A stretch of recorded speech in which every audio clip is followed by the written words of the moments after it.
ब्रह्मसूत्र ब्रह्मसूत्र ग्रंथ में page number 178 और 178 पेज के ऊपर से 11 नंबर की पंक्ति है। ठीक है। अथवा इत्यादि। तो देखिए भाई, अथवा नोपासात्रैविध्यात् आश्रितत्वात् इह तद्योगात् इति अस्य अयम अन्यः अर्थः। ठीक है। तो यह जो अधिकरण चल रहा है 11 नंबर का प्रतर्दनाधिकरण, इस अधिकरण का विचार विषय वाक्य है क्या? प्राणोस्मि प्रज्ञात्मा। इस वाक्य में आए हुए प्राण शब्द का क्या अर्थ है? तो प्राण शब्द का अर्थ जीव नहीं है, प्राण शब्द का अर्थ इंद्रादिक नहीं है, प्राण शब्द का अर्थ मुख्य जो प्राण वायु का विकार वो भी नहीं है। इस बात को सिद्ध किया। फिर क्या अर्थ है? तो बताया कि प्राण शब्द का अर्थ ब्रह्म है। लग गया। और यह जो इस अधिकरण का अंतिम सूत्र है 31 नंबर का, इसका व्याख्यान भी पूरा हुआ। अब तद्योगात् अथवा इत्यादि पंक्ति से क्या कहने जा रहे हैं? तो 31 नंबर का यह जो सूत्र है, इस सूत्र का जो उत्तरार्ध है, उपासात्रैविध्यात् आश्रितत्वात् इह तद्योगात्, इतने सूत्र अंश का व्याख्यान पुनः किया जा रहा है। किंतु वह व्याख्यान अपने मत से नहीं, अपितु जो कोई एक है प्राचीन वृत्तिकार, उनके मत के अनुसार इस सूत्र अंश का व्याख्यान किया जा रहा है। भगवान भाष्यकार ने अपने मत से तो पूरे सूत्र का व्याख्यान कर दिया। अब वृत्तिकार के मत के अनुसार इतने सूत्र अंश का, सूत्र के उत्तरार्ध का व्याख्यान किया जा रहा है, थोड़ा अलग प्रकार से। ठीक है। तो चलिए, तो अथवा इत्यादि जो पंक्ति आ रही है, उसके पूर्व में एक वाक्य लिखिए अवतरणिका के रूप में। लिखते हैं, स्वमतेन सूत्रम व्याख्याय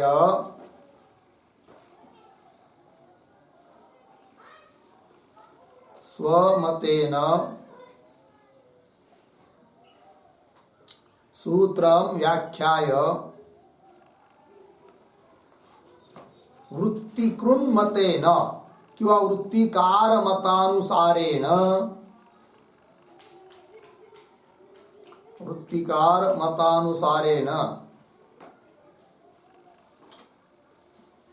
व्याचष्टे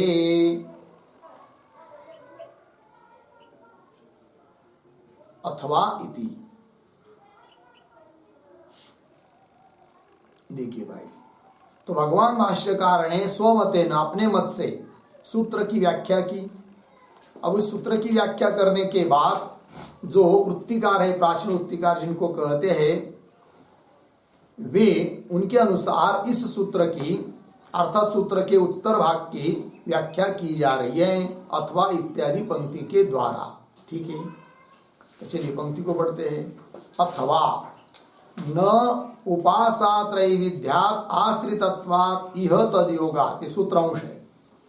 इति अस्य, इस सूत्र भाग की व्याख्या, अर्थ अन्य प्रकार से किया जा रहा है।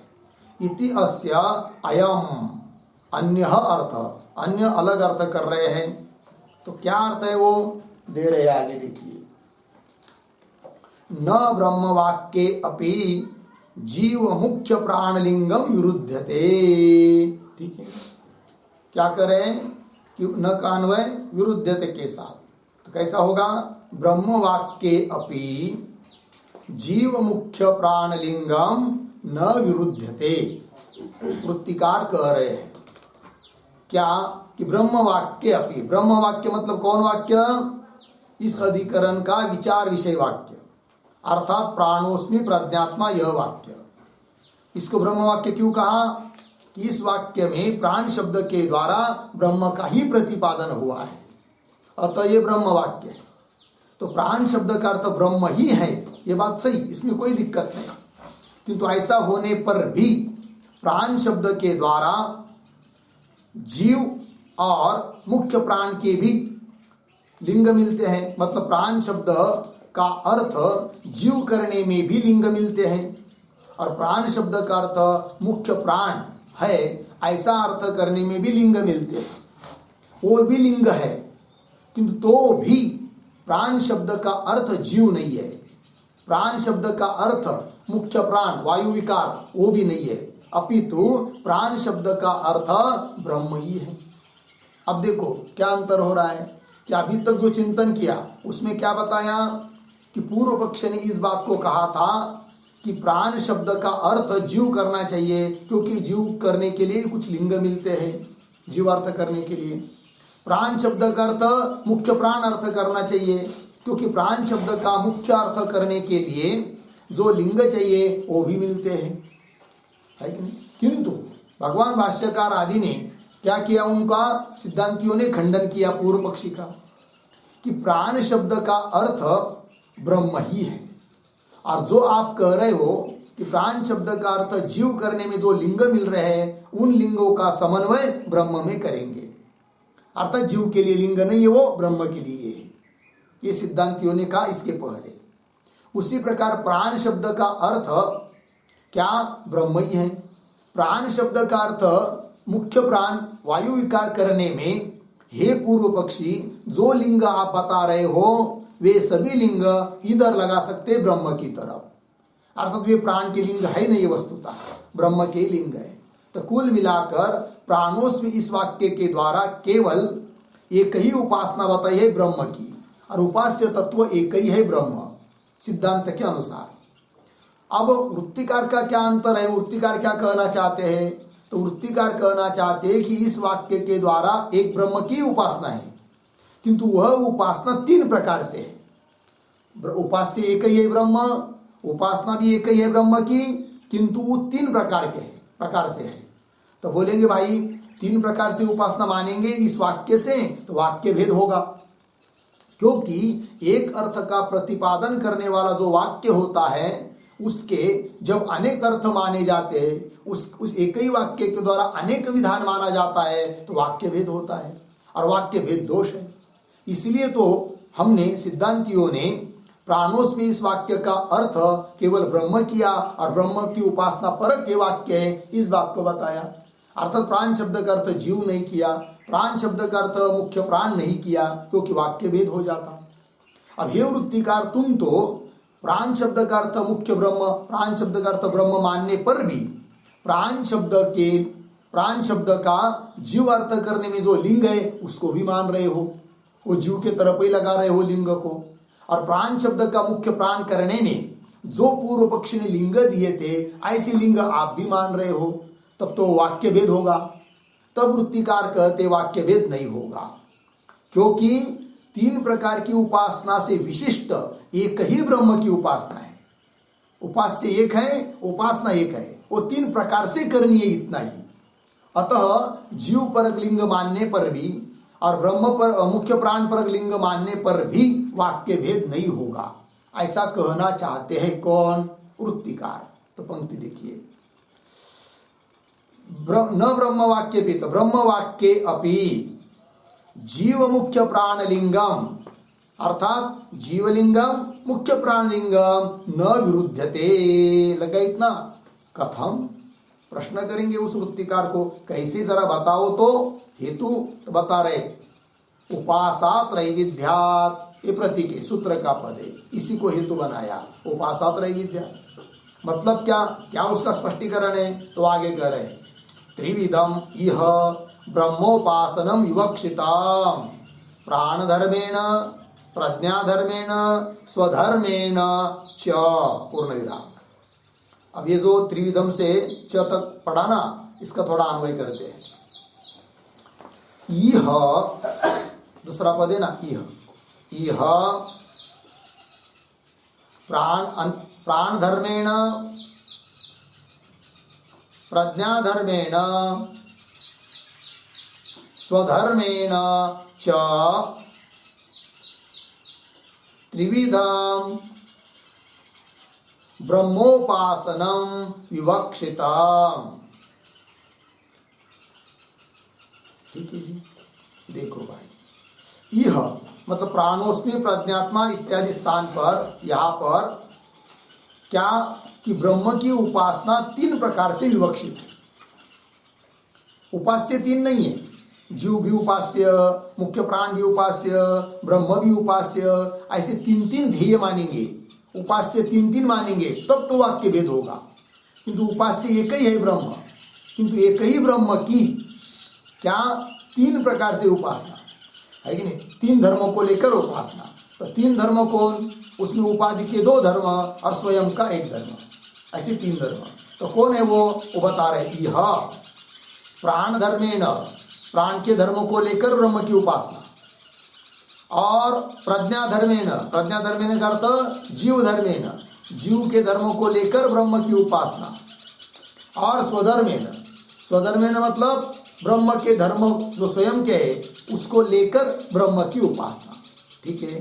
स्वधर्मेण च त्रिविधम ब्रह्मोपासना विवक्षितम, 3 प्रकार की ब्रह्म की उपासना विवक्षित है। लग गया जी, ऐसा कह रहे हैं वृत्तिकार।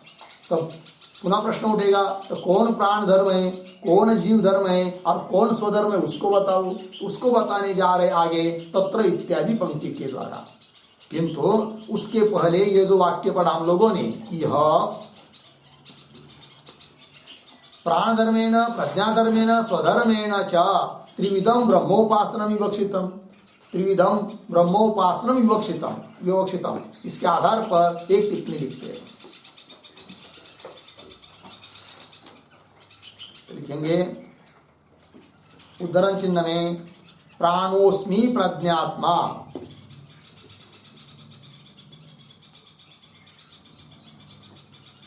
प्राणोस्मि प्रज्ञात्मा, उद्धरण चिन्ह बंद। इत्यत्र प्राण शब्देन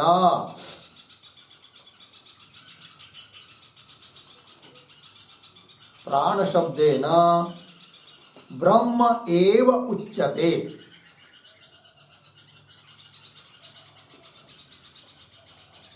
ब्रह्म एव उच्यते, पूर्ण विराम। जीव मुख्य प्राणत्वे, जीव मुख्य प्राणत्वे अर्थे क्रियमाणे सति, अर्थे क्रियमाणे सति उपासनात्रित्व प्रसंगः, उपासनात्रित्व प्रसंगः भवति इति पूर्वम उक्तम, इति पूर्वम उक्तम, पूर्ण विराम।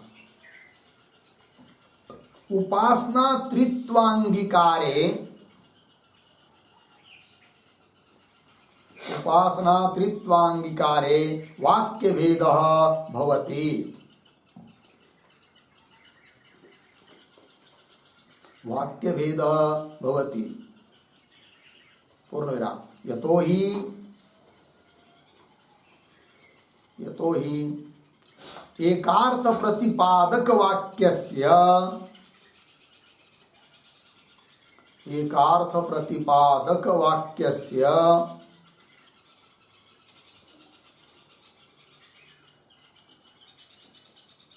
एकार्थ प्रतिपादक वाक्यस्य अनेकार्थ प्रतिपादकत्वम,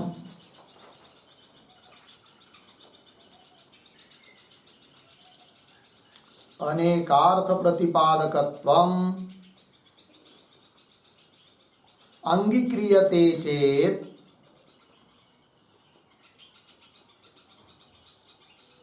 अंगीक्रियते चेत वाक्य भेद रूपः दोषः, वाक्य भेद रूपः दोषः भवति, इति पूर्वं निर्धारितम् इति पूर्वं निर्धारितम् पूर्ण विराम पैराग्राफ छोड़कर इदानीं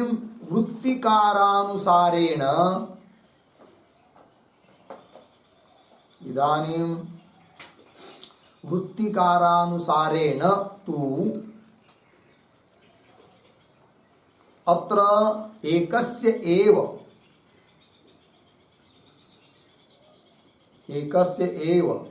उपास्य ब्रह्मणः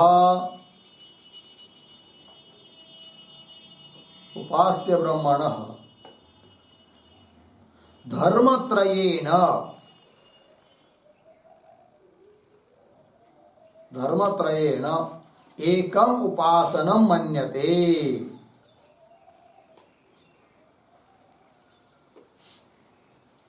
एकम उपासनं मन्यते अर्धविराम तेन न वाक्य भेदः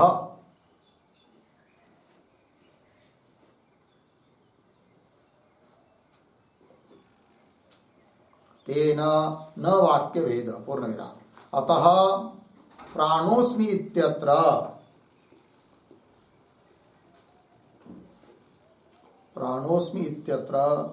प्राण शब्देन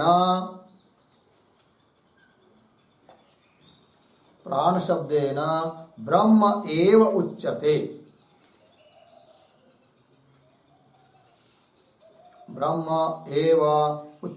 अर्धविराम किंतु त्रयाणां लिंगसत्वात्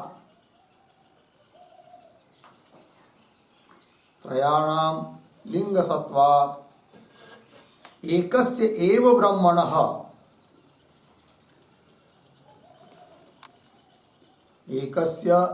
ब्रह्मणः प्राणधर्मेण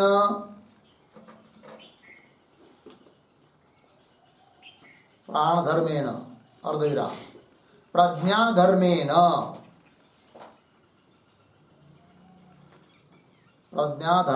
बराबर जीवधर्मेण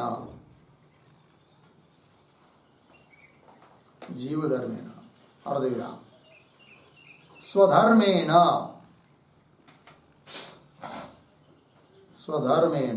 बराबर ब्रह्मधर्मेण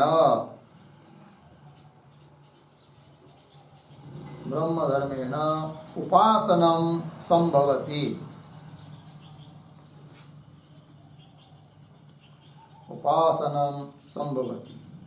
इति वृत्तिकाराणाम् आशयः अस्ति।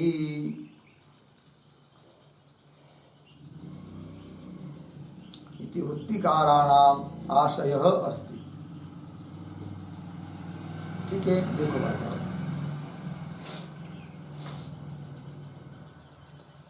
तो प्राणोस्मि प्रज्ञात्मा इत्यत्र इस वाक्य में प्राण शब्देन ब्रह्म एव उच्यते।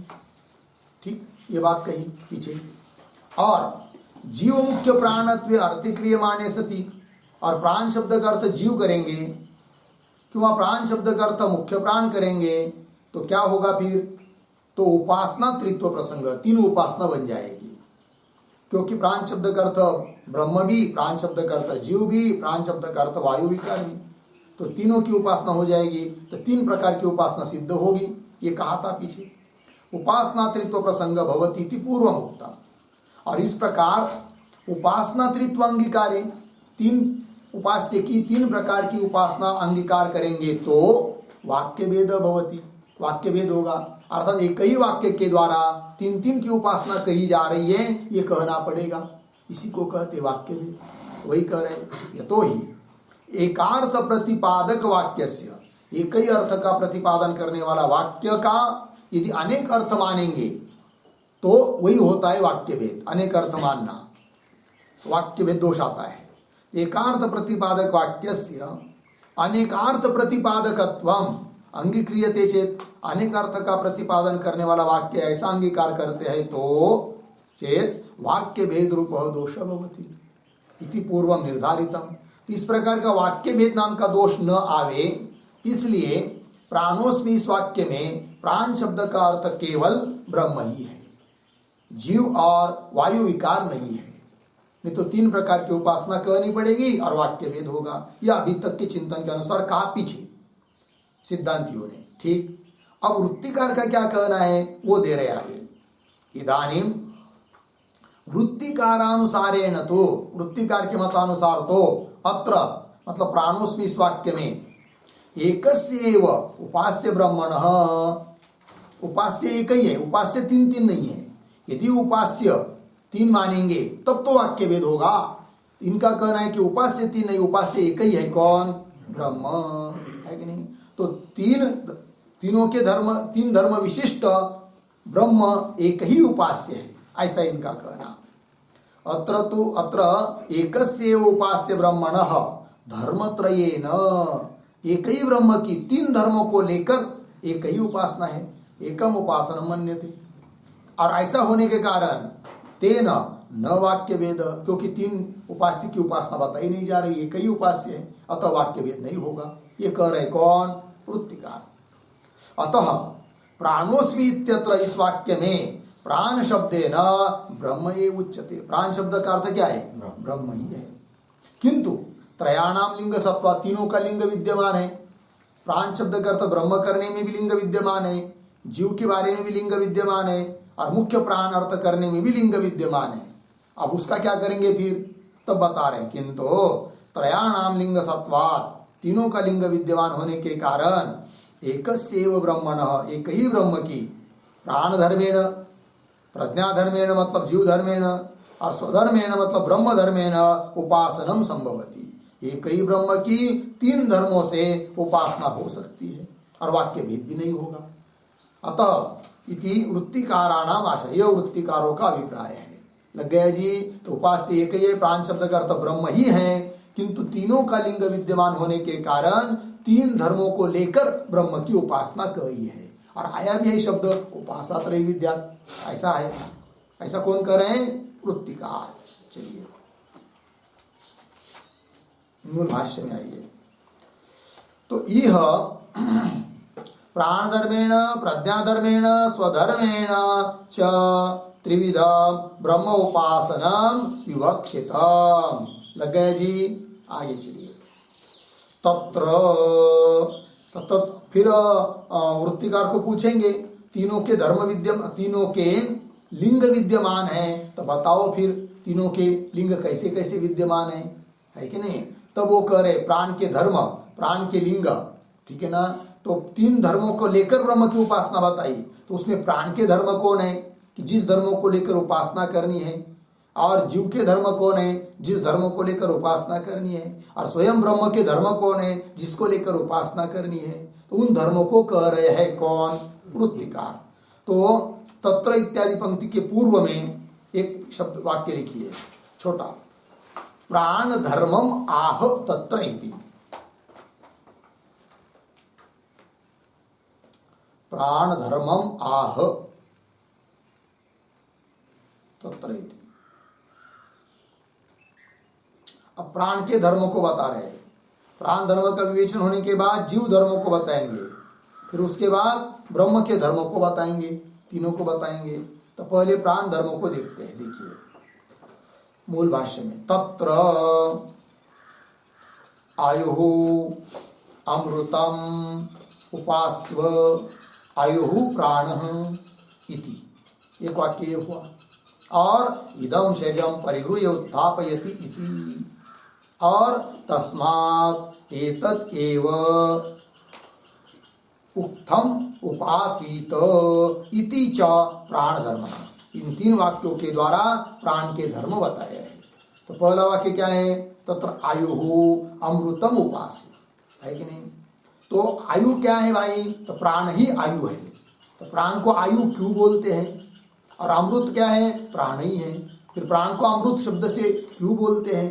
तो वो बता रहे हैं। अर्थात ये प्राण के धर्म है कौन? आयुष्व और अमृतत्व इत्यादि। इस प्राण के धर्मों को लेकर उपासना करनी है किसकी? ब्रह्म की। तो ब्रह्म को भी क्या समझना है? आयु और अमृतम, ऐसा समझ कर, किंतु ये धर्म किसके हैं? प्राण के हैं। तो प्राण के धर्मों को लेकर ब्रह्म के अर्थात प्राण के धर्मों का ब्रह्म में अभेद करके उस ब्रह्म का चिंतन करना है, तो ब्रह्म की उपासना सिद्ध हो जाती है, ये कह रहे हैं। तो प्राण धर्मों को लेकर ब्रह्म की उपासना, ठीक है। तो यहाँ पर पद आया है आयु, अमृतम, अमृतम उपास्व, आयु प्राण, आयु ही प्राण है, तो वो कैसे, तो लिखते हैं आयु के ऊपर एक वाक्य,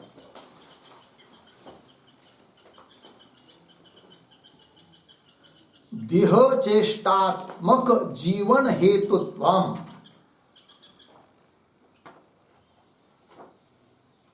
देह चेष्टात्मक जीवन हेतुत्वम प्राणस्य आयुष्त्वम, प्राणस्य आयुष्त्वम पूर्ण विराम,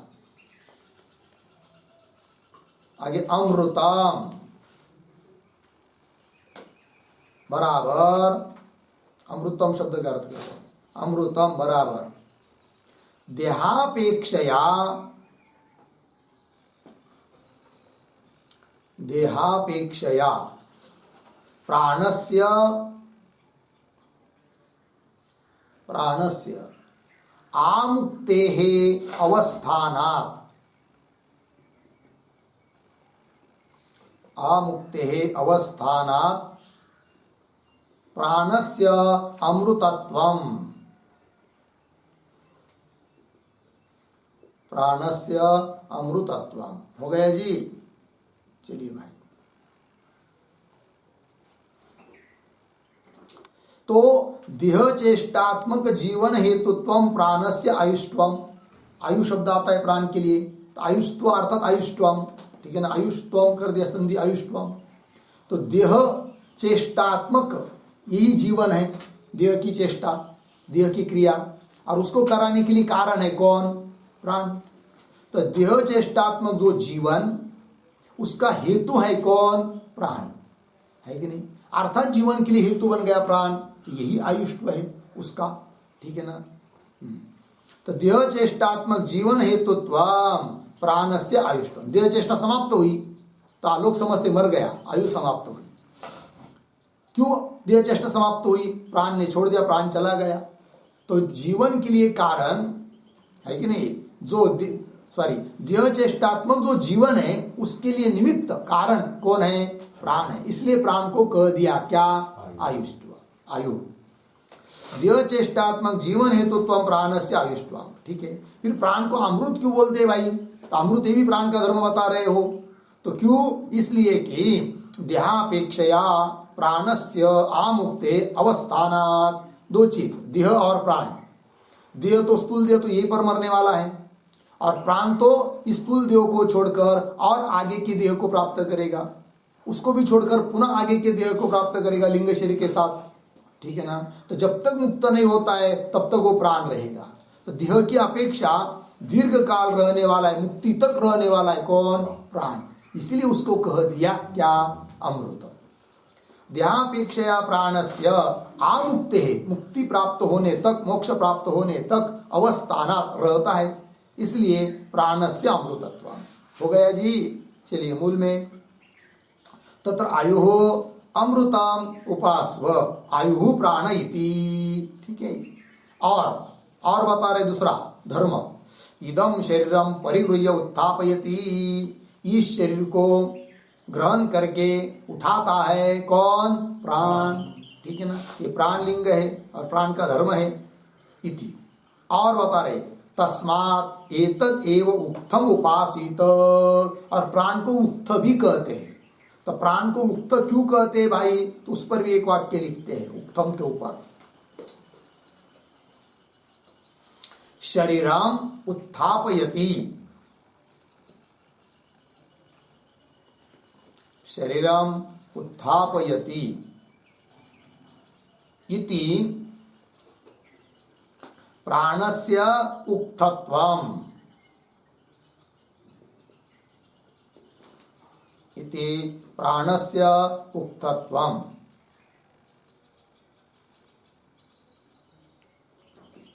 उच्यते इति प्राण धर्म।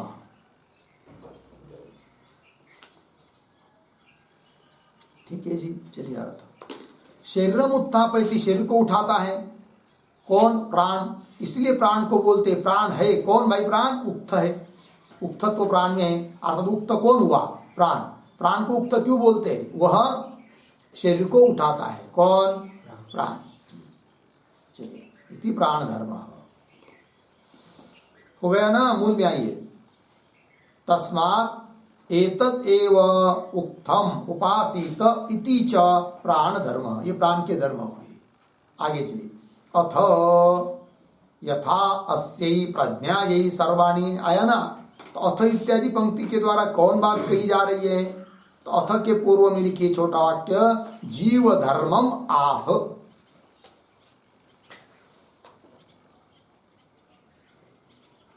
जीव धर्मम आह अथ इति, ठीक है।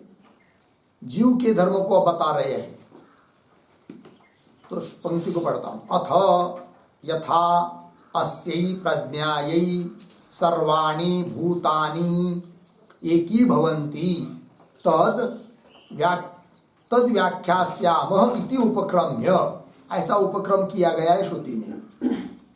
एक वाक्य ये हुआ उपक्रम का।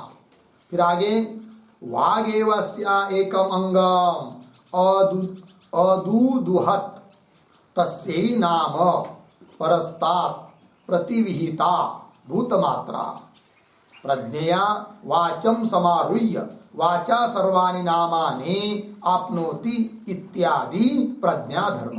ये प्रज्ञा धर्म है। प्रज्ञा धर्म मतलब जीव धर्म है, ठीक है। एक एक बात को देखते हैं। तो पहला वाक्य है, अथ यथा अस्यै सर्वाणि, अस्यै प्रज्ञायै सर्वाणि भूतानि एकीभवन्ति तद व्याख्यास्याम, ऐसा उपक्रम किया है, ठीक है। तो क्या अर्थ है इसका? तो लिखते इसका अर्थ थोड़ा सा। प्रतीक है अथ, अथ बराबर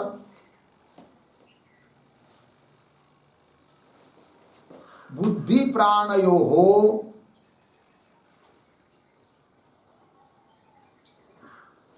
बुद्धि प्राणयोः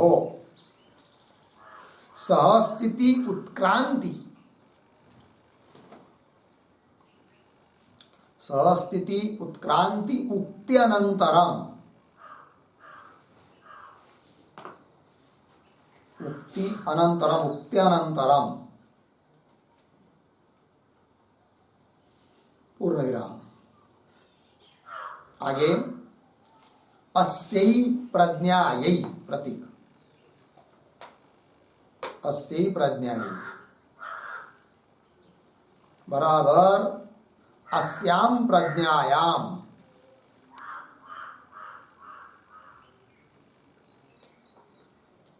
अस्याम प्रज्ञायाम पूर्ण विराम। अत्र प्रज्ञापदेन, अत्र प्रज्ञापदेन साभासा, साभासा जीवाख्या बुद्धि उच्यते, जीवाख्या बुद्धि उच्यते पूर्ण विराम। आगे, तस्याः बुद्धेः,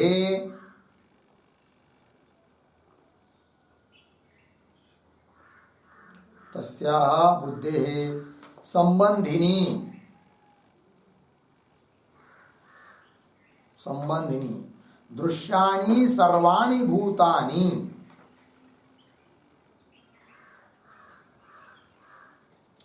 दृश्याणि सर्वाणि भूतानि यथा, यथा अधिष्ठान चिदात्मना,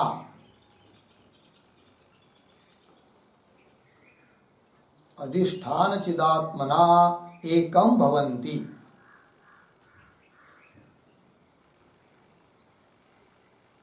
अर्ध विराम किंवा पूर्ण विराम। तद प्रतीक, तद बराबर तथा, व्याख्यास्यामः, व्याख्यास्यामः इति उपक्रम्य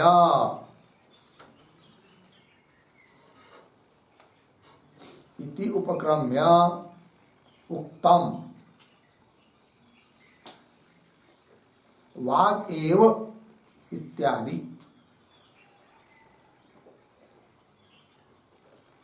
वाग एव इत्यादि हो गया अर्थ की भाई।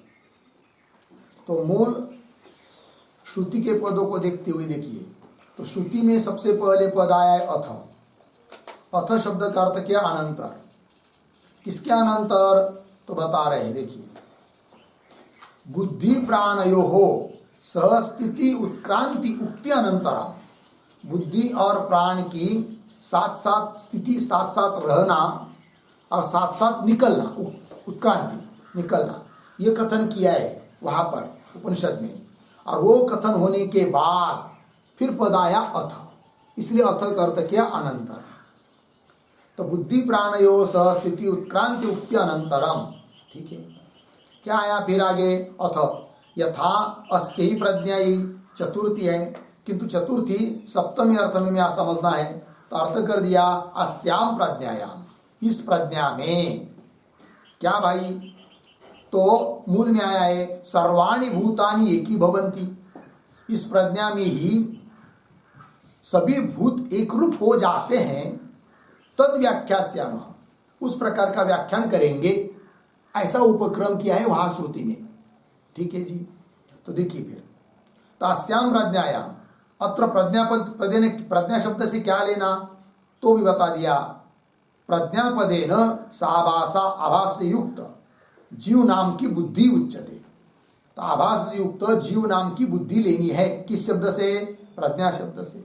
और इस प्रज्ञा में क्या होगा? तो सर्वाणि भूतानि की भवन्ति, सभी भूत एक रूप कैसे हो जाते हैं, ऐसी व्याख्या करेंगे। ऐसा उपक्रम किया है वहां उपनिषद में, वही लिख रहे देखिए टिप्पणी। साभासा जीवाख्या बुद्धि उच्यते प्रज्ञापदेन तस्याहा बुद्धे, उस बुद्धि के संबंधी जितने भी दृश्य आते हैं, ठीक है ना, वाणी के माध्यम से, चक्षु के माध्यम से, इंद्रियों के माध्यम से, ज्ञानेंद्रियों के माध्यम से जितने भी दृश्य का संबंध आ रहा है बुद्धि के साथ, ठीक है। तो वही देखिए, तस्या बुद्धे संबंधनी, उस बुद्धि के संबंधी जो दृश्याणि सर्वाणि भूतानि, दृश्य सभी भूत, यथा जिस प्रकार से अधिष्ठान चिदात्मना, अधिष्ठान भूत जो चिदात्मा, उसके साथ एक रूप हो जाते हैं सभी दृश्य। ये जो बात है, ये जो सिद्धांत है, तथ है कि नहीं, एकी भवन्ति तद तथा व्याख्यास्यामः, उस प्रकार की हम व्याख्या करेंगे, ऐसा उपक्रम किया है वहां पर, ठीक है। तथा व्याख्यास्याम इति उपक्रम्य, ऐसा उपक्रम करके फिर उत्तम कहा गया है। आगे का वाक्य मूल में वाग एव अस्याः इत्यादि मिला।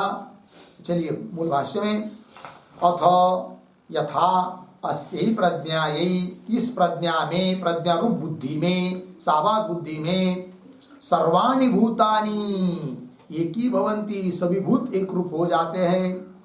तद तथा, उस प्रकार से हम व्याख्या करेंगे, व्याख्यास्याम इति उपक्रम्य, ऐसा उपक्रम करके फिर आगे वाक्य आया है क्या? वाग एव, मिला क्या? अस्याः एकम अंगम अदूदुहत तस्यै नाम परस्तात् प्रतिविहिता भूतमात्रा, यहाँ तक है कि नहीं। फिर प्रज्ञा आगे बाद में पढ़ेंगे, पहले इतने का अन्वय कीजिए थोड़ा। अस्याः एकम अंगम, पीछे वाग एव, आगे अदूदुहत, आगे तस्यै नाम प्रतिविहिता भूतमात्रा, प्रतिविहिता भूतमात्रा परस्तात्, हो गया अन्वय। फिर आगे प्रज्ञया वाचम इत्यादि, आगे सरल है, तो देखो भाई, अस्याह, अस्याह मतलब क्या? तो अब अस्याह शब्द करते प्रज्ञाया। तो चाहे एक टिप्पणी लिख लीजिए इस वाक्य का अर्थ करने के लिए। तो लिखते हैं प्रतीक अस्याह बराबर प्रज्ञाया। आगे एकम अंगम, एकम अंगम बराबर देहार्धम,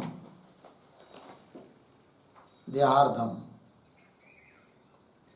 वाग एव,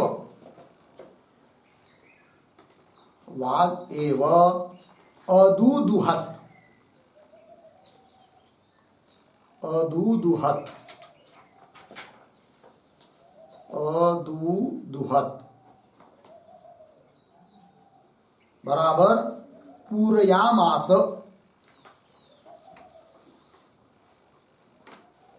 पूरयामास पूर्ण विराम। वागींद्रिय द्वारा, वागींद्रिय द्वारा नाम प्रपंच विषयित्वम, नाम प्रपंच विषयित्वम बुद्धि ही लभते, बुद्धि ही लभते इत्यर्थः। पूर्ण विराम। आगे तस्यै प्रतीक है, तस्यै बराबर तस्याः, तस्याः कौंस में लिखिए अत्र चतुर्थी षष्ट्यर्था,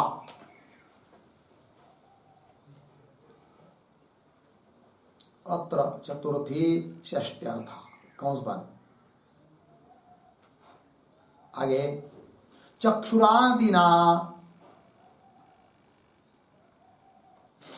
चक्षुरादिना प्रतिविहिता,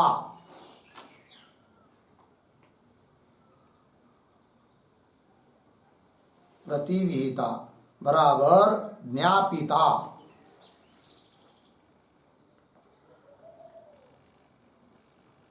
ज्ञापिता। भूत मात्रा बराबर रूपाद्यर्थ रूपा, रूपाद्यर्थ रूपा। परस्तात्, परस्तात् प्रतीक है, परस्तात् बराबर अपरार्धे कारणम भवति,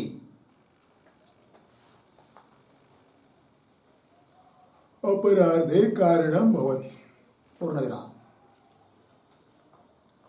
आगे ज्ञान करण द्वारा,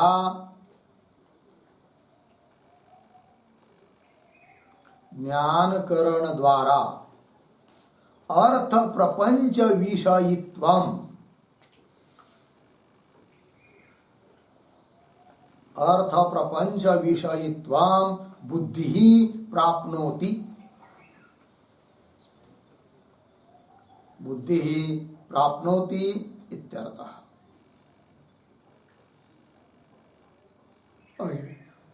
एवं बुद्धेः,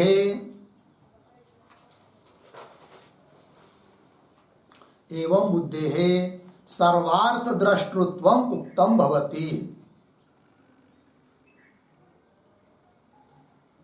सर्वार्थ द्रष्टृत्वम उक्तम भवति।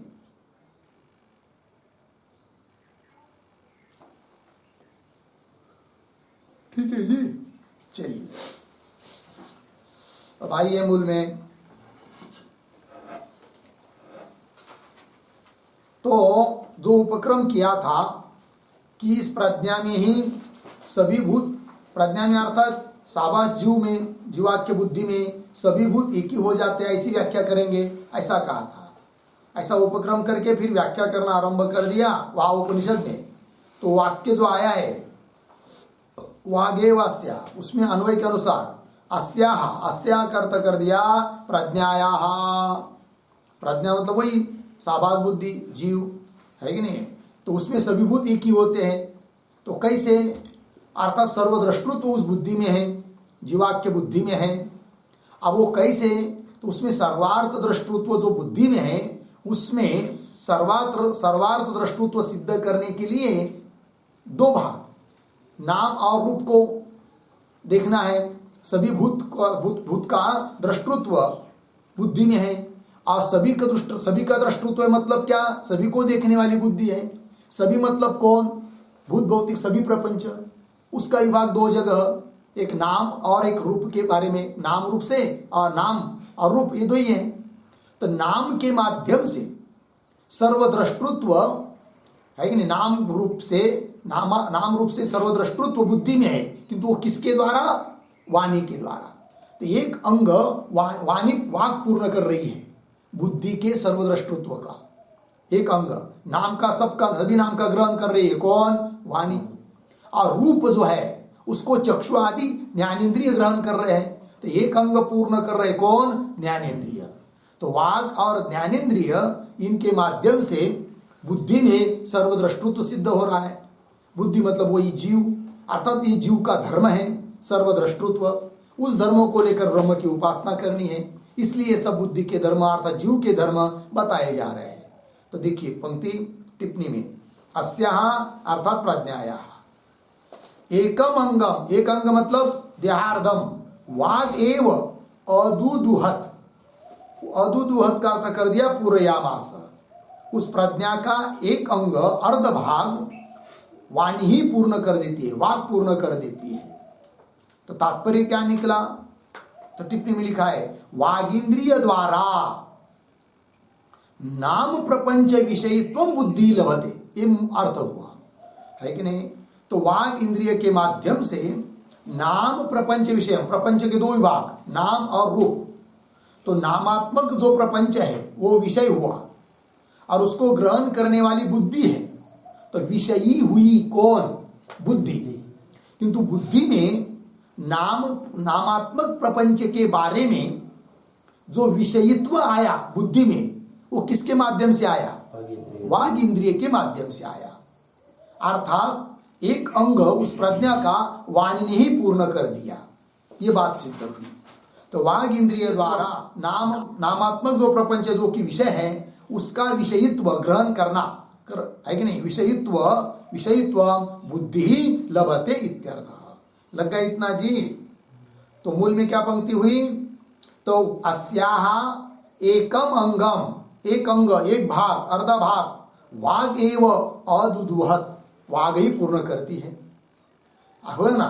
फिर आगे तस्यै नाम प्रतिविहिता परस भूत मात्रा परस्तात। अब दूसरा जो आधा भाग है वो किससे पूर्ण होता है, तो ज्ञानेन्द्रिय के द्वारा पूर्ण होता है।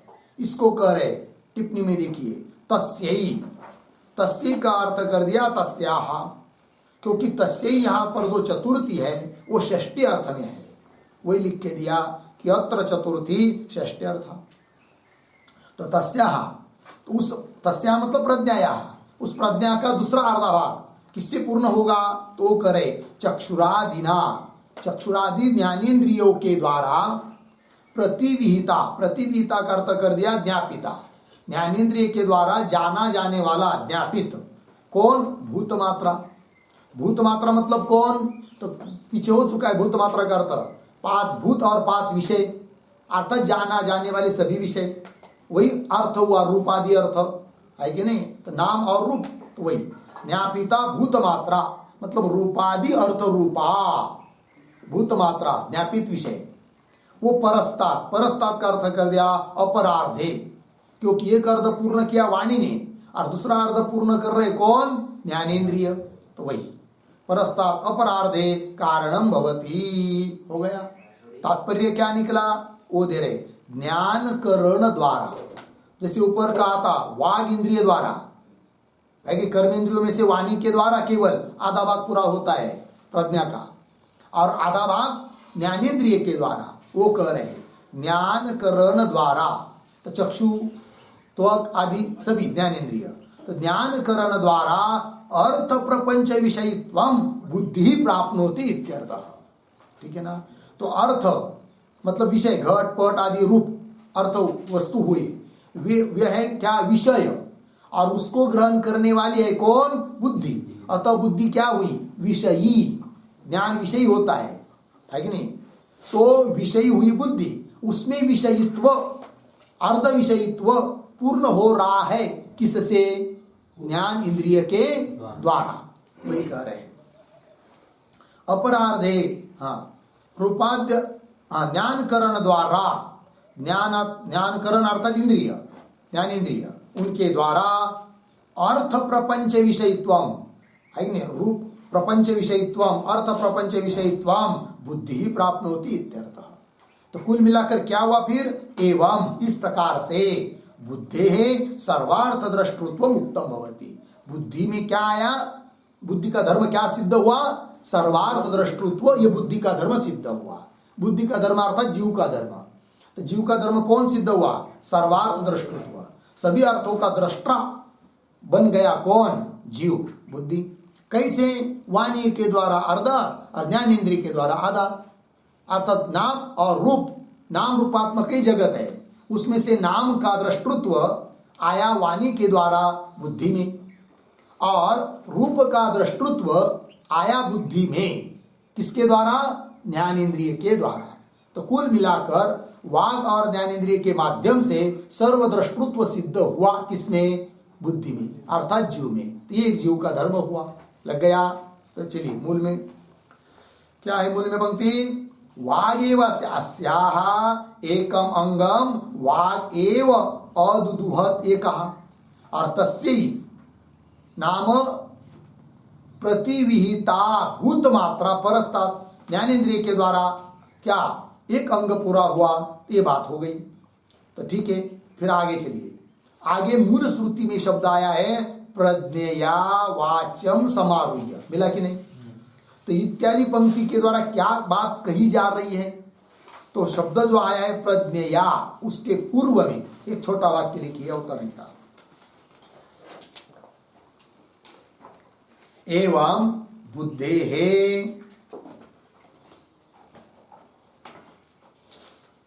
एवं बुद्धेः सर्वार्थ द्रष्टृत्वम उपपाद्य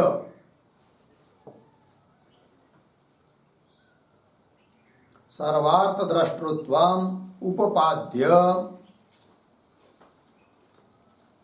तन्निष्ठ चित प्रतिबिंब द्वारा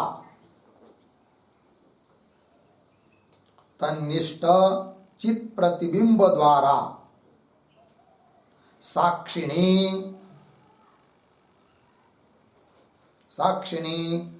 द्रष्टृत्वाध्यासम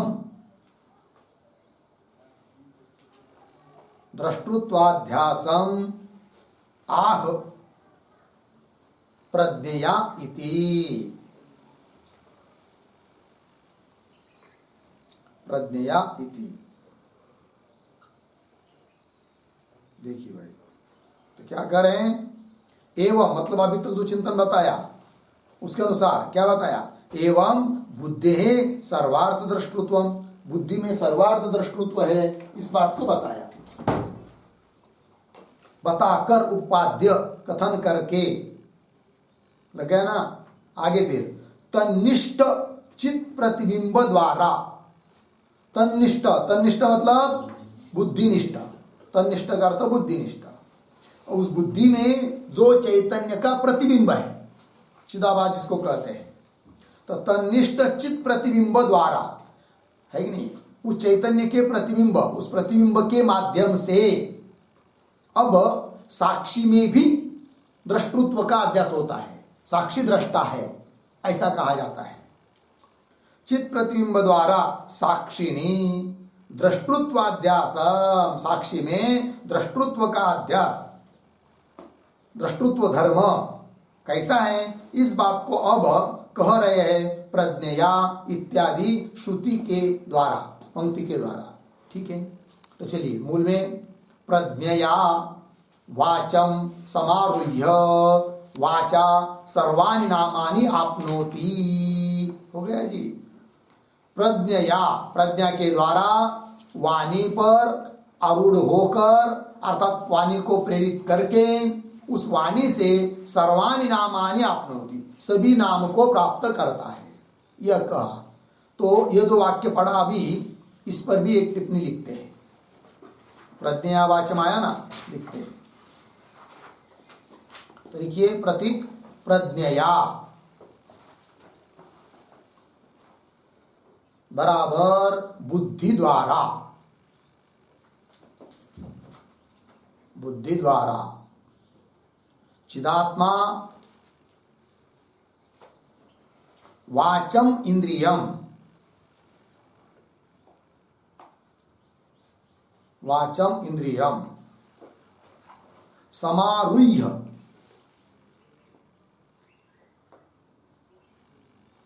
समारुह्य बराबर तस्याः प्रेरकः भूत्वा, प्रेरकः भूत्वा वाचाकरणेन,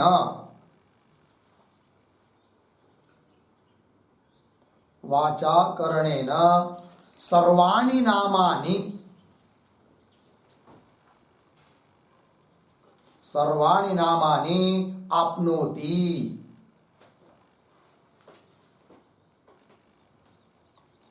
आपनोति बराबर वक्तव्यत्वेन, वक्तव्यत्वेन आपनोति,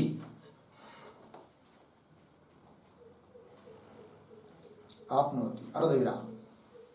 चक्षुषा सर्वाणि रूपाणि पश्यति,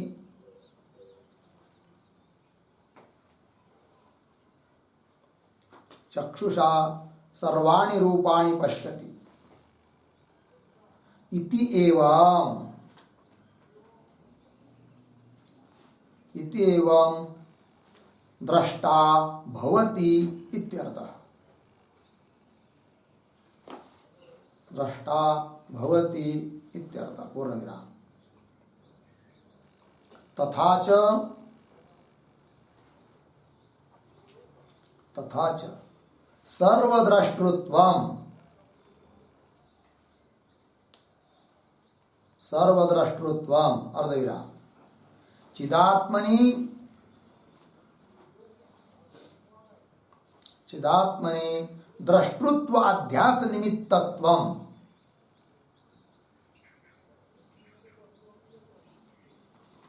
द्रष्टृत्वाध्यास निमित्तत्वं च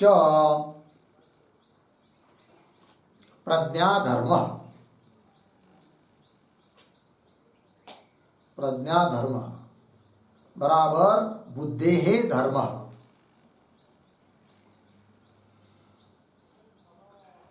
बुद्धेः धर्म बराबर जीव धर्म इति उक्तम भवति,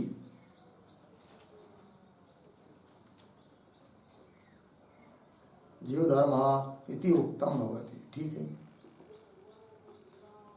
देखिए भाई अर्थ।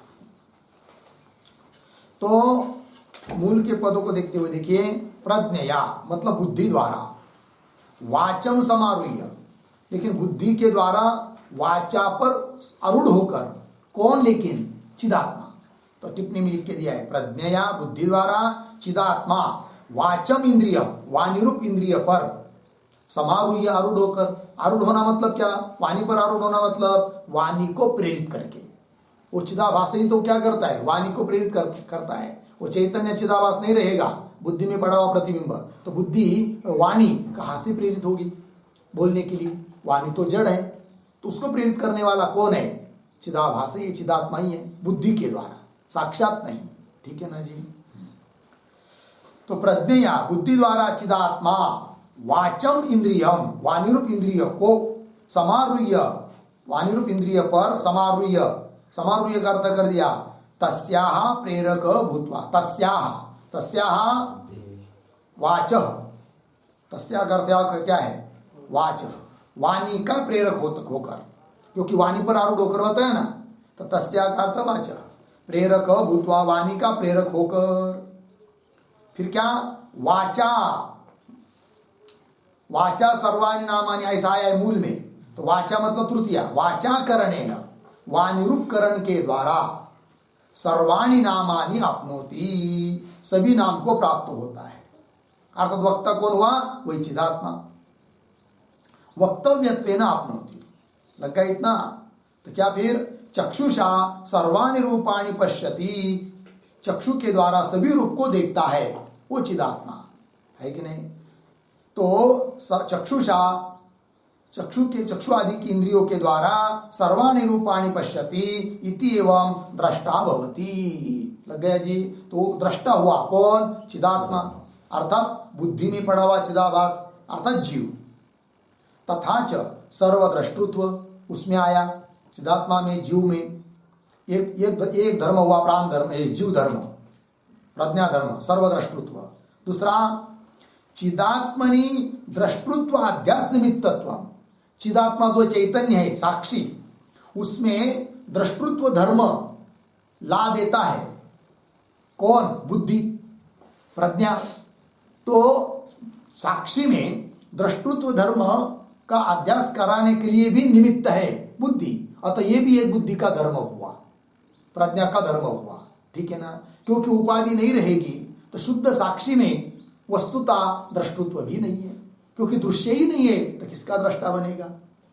तो उपाधि मानी है, दृश्य पदार्थों को माना है, अतः उस उपाधि के माध्यम से दृष्टृत्व का आरोप किया जाता है साक्षी पर, और उस आरोप होने के लिए निमित्त कारण कौन है? प्रज्ञा अर्थात जीवाख्य बुद्धि। तो ये भी क्या हुआ? एक प्राण का, जीव का धर्म, प्रज्ञा का धर्म। तो वही देखिए, तथा च सर्वद्रष्टृत्व एक, और चिदात्मनि द्रष्टृत्व अध्यास निमित्तत्व, ये दूसरा धर्म। चिदात्मा में द्रष्टृत्व का अध्यास होने में निमित्त, ये भी प्रज्ञा का धर्म है। जब प्रज्ञा धर्म अर्थात बुद्धि धर्म अर्थात जीव का धर्म है, इति उक्तम भवति। तो इन श्रुतियों में जीव के धर्म बताए हैं। तो चलिए भाई मूल श्रुति में आइए। तो प्रज्ञया वाचम समारुह्य, है कि नहीं? वाचा सर्वाणि नामानि आपनोति इत्यादि प्रज्ञा धर्म, ये जीव के धर्म हुई। हो गया इतना? अब आगे चलिए। ताहा वा ये ताहा मिल गया। इत्यादि पंक्ति के द्वारा क्या बताया जा रहा है भाई? तो ताहा इत्यादि के पूर्व में एक वाक्य लिखिए अवतरणिका के रूप में। सर्वाधारत्व,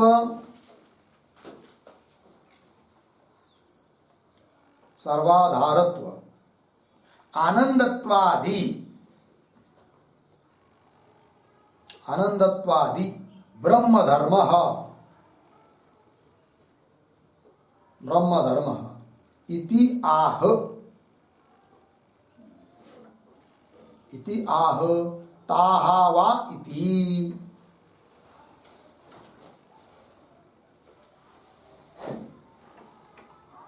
ताहा वा इति लग गया? अर्थ देखिए भाई, सर्वाधारत्व सबका आधार है और आनंद रूप है, तो ये ब्रह्म है, ब्रह्म के धर्म है। तो सर्वाधारत्व आनंदत्वादि ये ब्रह्म के धर्म है। अब उन ब्रह्म धर्मों को बता रहे अब ताहावा इत्यादि पंक्ति के द्वारा।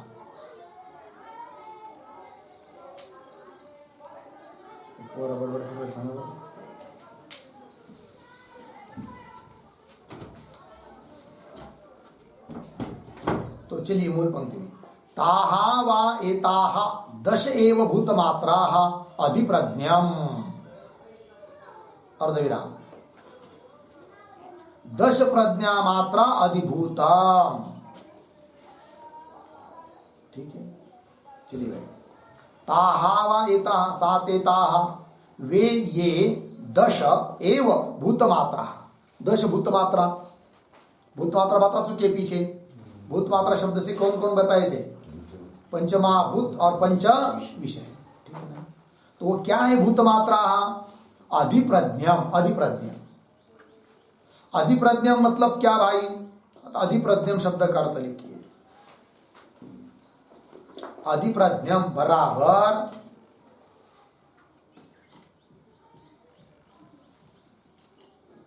अधिप्रज्ञम बराबर प्रज्ञा अधीनम, प्रज्ञा अधीनम। ठीक है, चलिए भाई।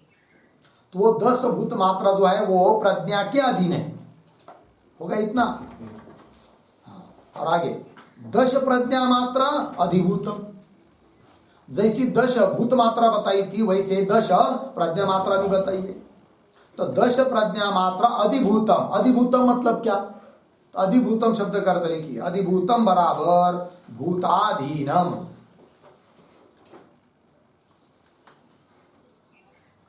अधिभूतम बराबर भूताधीनम। हो गया। चलिए मूल में ताहा वा एताहा 10 एव भूत मात्रा अधिप्रज्ञम। 10 भूत मात्रा प्रज्ञा के अधीन है और 10 प्रज्ञा मात्रा अधिभूत अतः भूत के अधीन है। कैसे उसको स्पष्ट कर रहे हैं? यदि इत्यादि पंक्ति के द्वारा, आगे की पंक्ति के द्वारा। ठीक है ना? तो देखो भाई,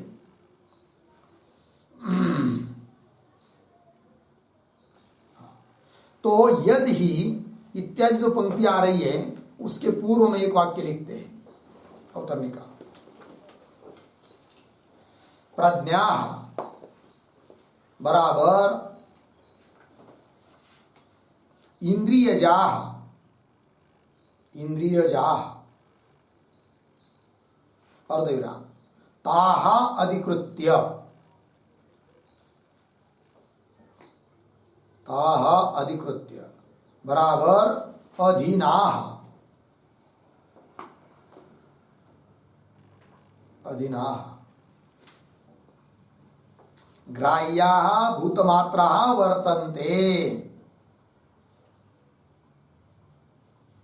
ग्राह्याः भूतमात्राः वर्तन्ते। पूर्ण विराम। तथा तथा प्रज्ञामात्राः। प्रज्ञामात्राः बराबर इंद्रियाणि।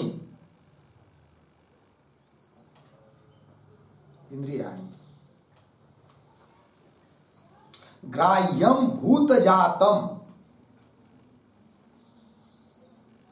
ग्राह्यम भूतजातम अधिकृत्य। अधिकृत्य बराबर अधीनाः वर्तन्ते।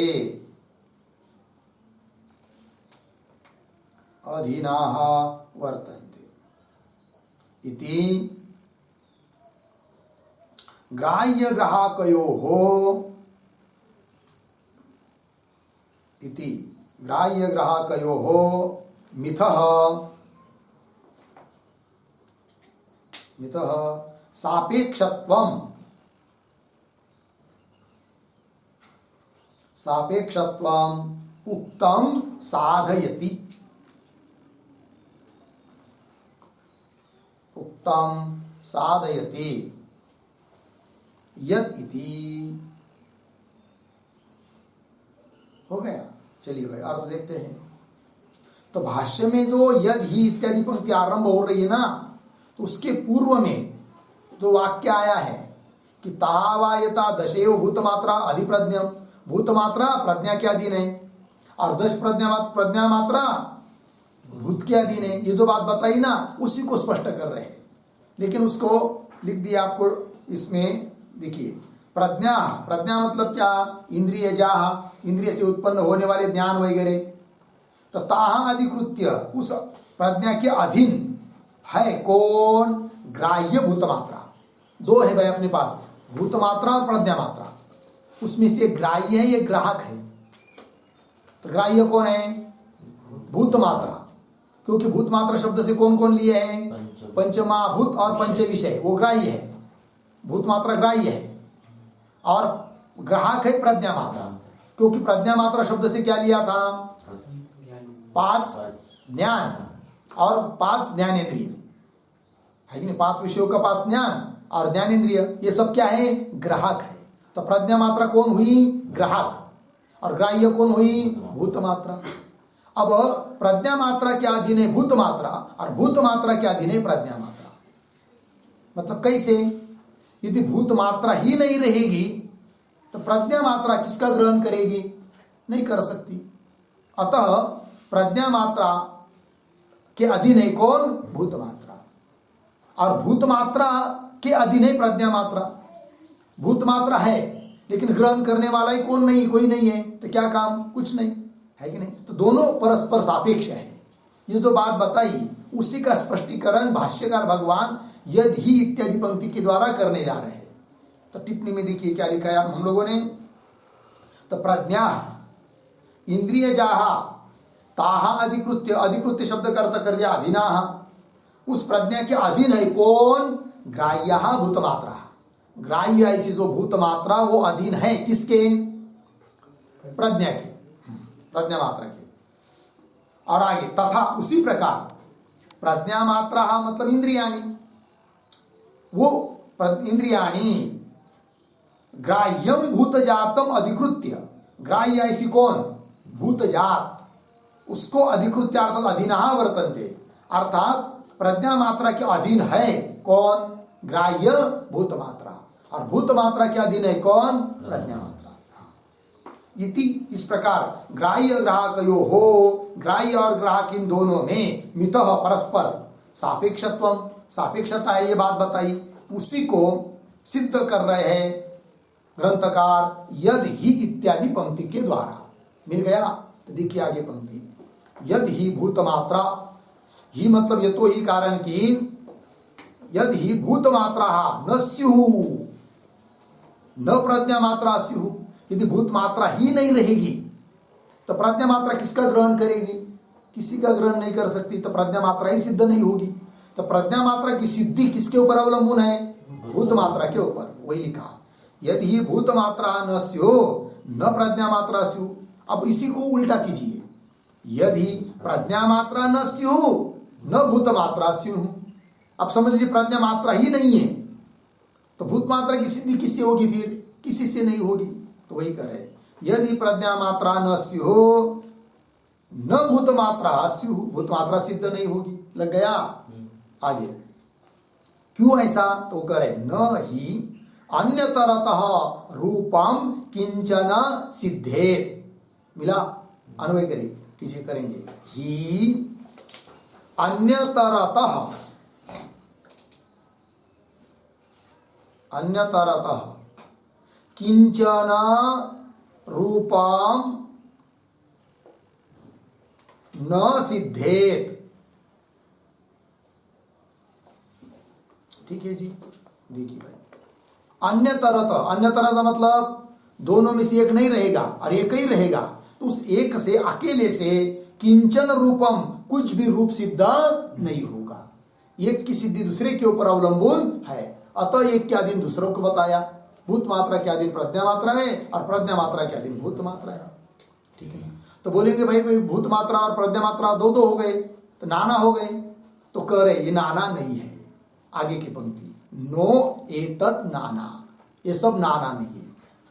हाँ, नो एतत् नाना, एतत् नाना नो, ये नाना नहीं है। मतलब कैसे नाना नहीं है? तो ये जो पंक्ति आई ना नो, नो एतत्, तो नो के पूर्व में एक वाक्य लिखिए तब स्पष्ट होगा। देखिए ग्राह्येण, ग्राह्येण ग्राह्य स्वरूपम न सिद्ध्यति, ग्राह्येण ग्राह्य स्वरूपम न सिद्ध्यति, किंतु ग्राहकेन सिद्ध्यति, ग्राहकेण सिद्ध्यति। पूर्ण विराम। एवं एवं ग्राहकम अपि, ग्राहकम अपि ग्राह्यम अनपेक्ष, ग्राह्यम अनपेक्ष न सिद्ध्यति, न सिद्ध्यति। तस्मात् सापेक्षत्वात्, सापेक्षत्वात् एतत् ग्राह्य ग्राहक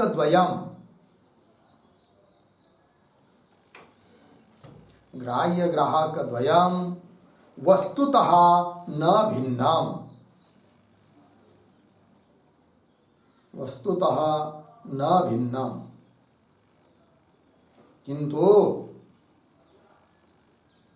किंतु चिदात्मनि आरोपितम्, चिदात्मनि आरोपितम् इति आह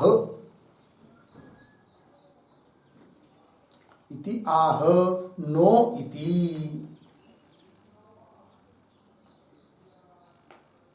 देखिए भाई अर्थ तो क्या करें, ग्राह्येन, ग्राह्य स्वरूपम न सिद्धि, ग्राह्य जो है उस ग्राह्य के द्वारा ही ग्राह्य का स्वरूप सिद्ध होता है क्या? घट से ही घट का स्वरूप सिद्ध होता है क्या? नहीं होता है कि नहीं? तो घट का स्वरूप सिद्ध करने के लिए उसके लिए कौन चाहिए? कोई ग्राहक चाहिए, है कि नहीं? उसी प्रकार भूत मात्रा ग्राह्य है, उससे अपना ही स्वरूप सिद्ध नहीं होता है। उस ग्राह्य भूत मात्रा का स्वरूप सिद्ध होने के लिए कोई ग्राहक चाहिए।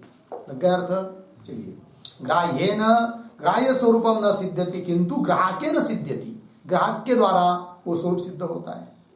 एवं इसी प्रकार ग्राहकम अपि ग्राह्यम अनपेक्ष, ग्राह्य की अपेक्षा नहीं करेंगे तो ग्राहक का स्वरूप भी सिद्ध नहीं होगा, अर्थात एक दूसरे में क्या है? वो सापेक्ष है। एवं ग्राहकम अपि ग्राह्यम अनपेक्ष, ग्राह्य की अपेक्षा न करके न सिद्ध्यति, तस्मात् सापेक्षत्वात्, दोनों भी परस्पर सापेक्ष है। सापेक्षत्वात् एतद् ग्राह्य ग्राहक द्वयम्, ये जो ग्राह्य और ग्राहक द्वय है ये वस्तुतः न भिन्न, वस्तुतः भिन्न नहीं है कि नहीं? क्योंकि एक दूसरे के बिना सिद्ध ही नहीं होता है। तो वस्तुतः न भिन्न फिर कैसे? किंतु चिदात्मनि आरोपितम्, ग्राह्य और ग्राहक दोनों भी चिदात्मा के ऊपर क्या है? आरोपित है। इसलिए कहा कि नो एतत् नाना, ये नाना नहीं है, ये सब चिदात्मा में आरोपित है। लग गया? चलिए आगे। तद यथा, अब उसी बात को सिद्ध करने के लिए दृष्टांत दे रहे हैं। पूरा करना है क्या? होना है, थोड़ा ही बचा है, पूरा कर लेते हैं।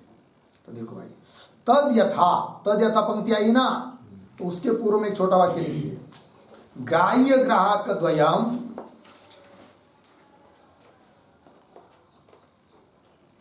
ग्राह्य ग्राहक द्वयम् वस्तुतः नास्ति, वस्तुतः नाना नास्ति, वस्तुतः नाना नास्ति इत्यत्र दृष्टान्तम आह, दृष्टान्तम आह तद यथा इति।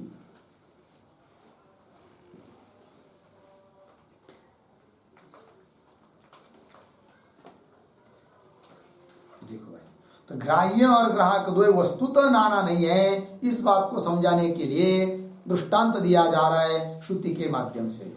उसका अर्थ हो चुका है, उसका विवेचन हो चुका है, पढ़ना है केवल। तद यथा रथस्य अरेषु नेमि अर्पिता, रथ के अरो में अर्पित है कौन? नेमि। अतः नेमि का स्वतंत्र कोई क्या स्वरूप नहीं है, नेमि में अर्पित है, नेमि अरे में अर्पित है, वो आरा स्वरूप ही है, ये कहना। तद यथा रथस्य अरेषु नेमि अर्पिता, और आगे नाभौ अराहा अर्पिता, अराहा नाभौ अर्पिता, अरे अर्पित है किसमें? नाभि में। अर्थात अरो का कोई स्वतंत्र स्वरूप नहीं है, क्योंकि वो अर्पित है किसमें? नाभि में, तो नाभि ही उनका स्वरूप है, ये अर्पिता। एवं इसी प्रकार एताः भूतमात्राः प्रज्ञा स्वर्पिता, भूत मात्रा अर्पित है किसमें? प्रज्ञा में। अर्थात भूत मात्रा कोई अलग स्वतंत्र उसका अस्तित्व नहीं है नानात्व आने के लिए, वो क्या है? प्रज्ञा मात्र स्वरूप है। एवं एता भूत मात्रा प्रज्ञा स्वर्पिता, लग गया।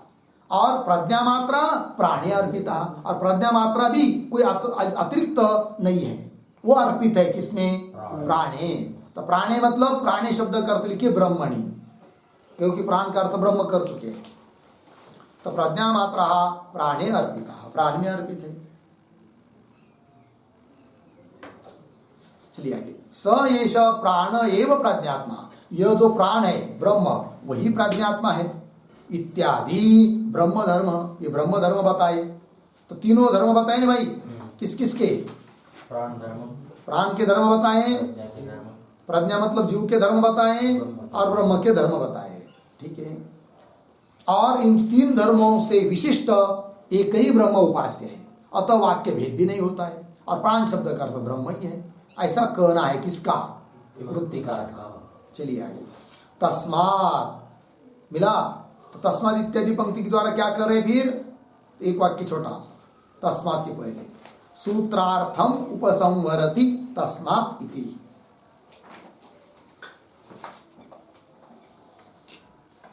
अब सूत्र के अर्थ का उपसंहार कर रहे हैं, सूत्रार्थम उपसंवरति तस्मात् इति।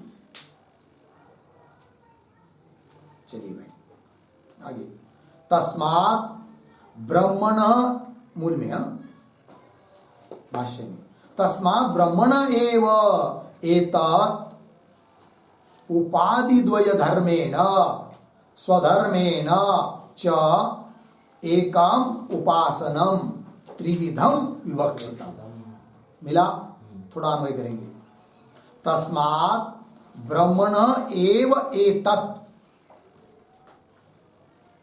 थोड़ा आगे जाकर एकम उपासनम,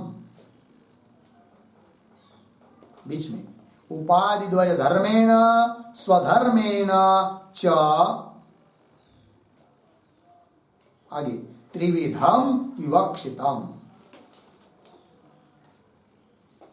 ठीक है, देखो भाई, तस्मात् इसलिए ब्रह्मण एव, कुल मिलाकर अर्थ बता रहे। फिर ब्रह्मण एव एतत् एकम उपासना, ब्रह्म की ही केवल यह एक उपासना है, किंतु तीन धर्मों को लेकर।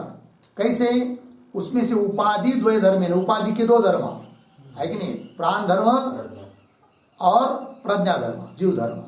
तो उपाधि द्वय धर्म है ना, और स्वधर्मेण, स्वधर्मेण ब्रह्म धर्मेण, है कि नहीं, च त्रिविधम विवक्षितम। इस प्रकार एक ही ब्रह्म की तीन धर्मों को लेकर उपासना कही है, ये कहा। ठीक है, अब पूछेंगे फिर उस वृत्तिकार को, क्या एक की उपासना अन्य के धर्म से कैसी होगी? अन्य की उपासना अन्य के धर्म से कैसी होगी? ब्रह्म उपासना करनी है ब्रह्म की, और धर्म किसके ले रहे हो? प्राण के। किसके ले रहे हो? प्रज्ञा के। ये कैसे? ऐसा भी कहीं देखने को मिला है? तो उसका उत्तर दे रहे अन्यत्रापि इत्यादि पंक्ति से। तो अन्यत्रापि इत्यादि जो पंक्ति आ रही है, उस अन्यत्र शब्द के पहले एक वाक्य लिखिए अवतरण का, अन्य धर्मेण,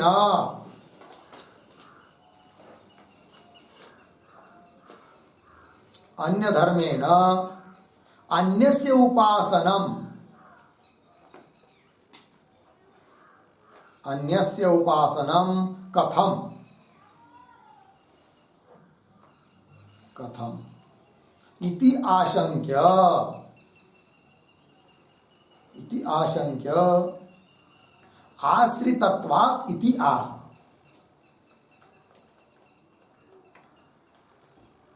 आश्रितत्वात् इति आह, अन्यत्र इति।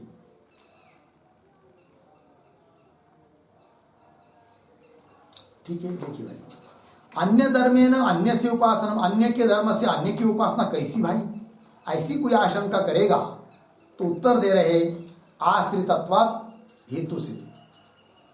ठीक है, तो पंक्ति देखिए, अन्यत्र अपि मनोमय प्राण शरीर इत्यादौ उपाधि धर्मेण ब्रह्मण उपासनम आश्रितम। ठीक है ना, तो श्रुति सूत्र में पद आया ना आश्रितत्व, तो आश्रितत्व का क्या अर्थ हुआ? फिर अन्य के धर्म से अन्य की उपासना होती है, ऐसा आश्रय अन्य जगह भी किया है। अतः यहां पर भी प्राण के धर्म को लेकर और प्रज्ञा के धर्मों को लेकर भी ब्रह्म की उपासना होगी, क्योंकि ऐसा आश्रय अन्य जगह हो चुका है। आश्रितत्वात् मिला। तो देखिए अन्यत्र अपि, अन्यत्र मतलब कहा, उदाहरण बताओ। तो छांदोग्य उपनिषद को बता रहे हैं। मनोमय प्राण शरीर, छांदोग्य उपनिषद 3:14-2। तो क्या अर्थ है उसका? मनोमय प्राणमय मतलब प्राण शरीर मनोमय, ऐसा मतलब प्राण जिसका शरीर है ऐसा मनोमय, ऐसा वहां पूरा प्रकरण आया है। उसके माध्यम से ब्रह्म की उपासना बताई है। यहाँ पर इतना ही बात, इतने अंश में लेना है क्या? अन्य के धर्मों को लेकर अन्य की उपासना बताई है। ऐसा आश्रय अन्य जगह हुआ है, अतः यहाँ पर भी अन्य के धर्म से ब्रह्म की उपासना होने में कोई दिक्कत नहीं है, ये कहना चाह रहे हैं। अन्यत्रापि मनोमय प्राण शरीर इत्यादो उपाधि धर्मेण, उपाधि के धर्मों को लेकर ब्रह्मण उपासना आश्रितम, ब्रह्म की उपासना का आश्रय किया है। आश्रितत्व लग गया। और उसी प्रकार यहां भी है, वही करे यह अपि। यह अपि मतलब यह प्रतीक है। यह अपि प्राणोस्मि प्रज्ञात्मा इत्यादि कौशित की ब्राह्मण उपनिषद में भी यह अपि तद युज्यते, यहां पर भी तद युज्यते। तद युज्यते, तद मतलब क्या? तद शब्द का अर्थ लिखिए। तद बराबर अन्य धर्मेण उपासनम, अन्य धर्मेण उपासनम युज्यते बराबर संभवति, संभवति इत्यर्थ। देखो भाई अर्थ, यह अपि तद युज्यते, तद मतलब अन्य के धर्मों को लेकर उपासना संभवती है, संभव है, घटती है, ये कह रहे हैं। प्राणोस्मि यहां पर लगा। चलिए, यह अपि तद युज्यते। आगे वाक्यस्य, बोलेंगे भाई फिर कोई पूछेगा उनको, वृत्तिकार को, क्या प्राण शब्द करता ब्रह्म ही ले रहे हो और वहां पर क्या जीव की भी लिंग है और मुख्य प्राण की भी लिंग, ये भी बता रहे हो, ऐसा क्यों? फिर तीनों अर्थ ले लो ना प्राण शब्द का, केवल ब्रह्म ही अर्थ क्यों? उसका कारण बता रहे। वाक्यस्य उपक्रमोपसंहाराभ्याम एकार्थत्व अवगमात, वाक्य जो है प्राणोस्मि इत्यादि वाक्य, वो एक अर्थ कई है, अर्थात प्राण शब्द का अर्थ ब्रह्म ही है। क्यों? उपक्रम और उपसंहार से एकार्थता जानी जा रही है। ठीक है। वाक्यस्य उपक्रम उपसंहाराभ्याम, उपक्रम और उपसंहार के द्वारा एकार्थत्व अवगमात, एकार्थता अवगत हो रही है, जानी जा रही है, अतः प्राण शब्द का अर्थ ब्रह्म ही है। किंतु तीन प्रकार से उपासना क्यों बता रहे? फिर तब बता रहे प्राण प्रज्ञा ब्रह्मलिंगावगमाच्च, किंतु प्राण का लिंग भी जाना जा रहा है और प्रज्ञा का लिंग भी वहां है और ब्रह्म का लिंग भी है, अतः तीन प्रकार से उपासना, तीन धर्मों को लेकर उपासना। तो प्राण प्रज्ञा ब्रह्मलिंगावगमाच्च मिल गया। तस्मात् ब्रह्म वाक्यम एतत् इति सिद्धम, कुल मिलाकर एतत् ब्रह्म वाक्यम, एतत् ब्रह्म, एतत् मतलब प्राणोस्मि, यह ब्रह्म वाक्य ही है, अर्थात इस वाक्य के द्वारा ब्रह्म की ही उपासना बताई है, इसमें कोई संदेह नहीं। तस्मात् ब्रह्म वाक्यम एतत् इति सिद्धम, लग गया जी, ये बात हो गई। ये वृत्तिकार ने इस प्रकार का व्याख्यान किया है, तो टीकाकारों ने इस वृत्तिकार का खंडन किया है, किंतु भाष्यकार ने खंडन नहीं किया है। इसका मतलब वृत्तिकार का मत इष्ट ही है, ये बात नहीं, केवल इतने बात के लिए ठीक है क्या कि उन्होंने भी प्राणोस्मि इत्यादि जगह पर प्राण का अर्थ ब्रह्म ही किया है, प्रक्रिया अलग बताई, ब्रह्म ही किया है और ब्रह्म की उपासना बताई है, इसलिए उनका कहना क्या है वो बताया, खंडन नहीं किया है। किंतु अन्य टीकाकारों ने, बहुत सारे टीकाकारों ने क्या किया है? खंडन कर किया है। जो भी बात हो, तो कुल मिलाकर अर्थ इतना ही लेना है, क्या ये अध्याय समन्वयाध्याय है, और समन्वयाध्याय मतलब क्या? सभी उपनिषद वाक्य साक्षात या परंपरा से ब्रह्म को ही कह रहे हैं। अतः प्राणोस्मि यहाँ पर यह जो वाक्य है यह भी प्राण शब्द का उल्लेख होने पर भी उसका अर्थ ब्रह्म ही है, ब्रह्म की उपासना है, अर्थात ब्रह्म में ही समन्वय किया गया इस वाक्य का भी लग गया अर्थ। चलिए, तस्मात् ब्रह्म वाक्यम एतत् इति सिद्धम हो गया ना। इति श्रीमद् शारीरिक मीमांसा भाष्ये श्री शंकर भगवत पाद कृतौ प्रथमाध्यायस्य प्रथमः पादः हो गया। इस प्रकार श्रीमद् शारीरिक मीमांसा भाष्य, शारीरिक मीमांसा भाष्य अर्थात शंकर भाष्य में श्री भगवान शंकराचार्य के द्वारा किया गया जो व्याख्यान है, भाष्य है, उसमें प्रथम अध्याय का प्रथम पाद का भाष्य यहाँ पर पूरा हो जाता है, अर्थात प्रथम अध्याय का प्रथम पाद पूरा हुआ, द्वितीय पाद का आरंभ कल होगा। ठीक है। ओम पूर्णमदः पूर्णमिदं पूर्णात् पूर्णमुदच्यते पूर्णस्य पूर्णमादाय पूर्णमेवावशिष्यते। ओम शांति शांति शांति।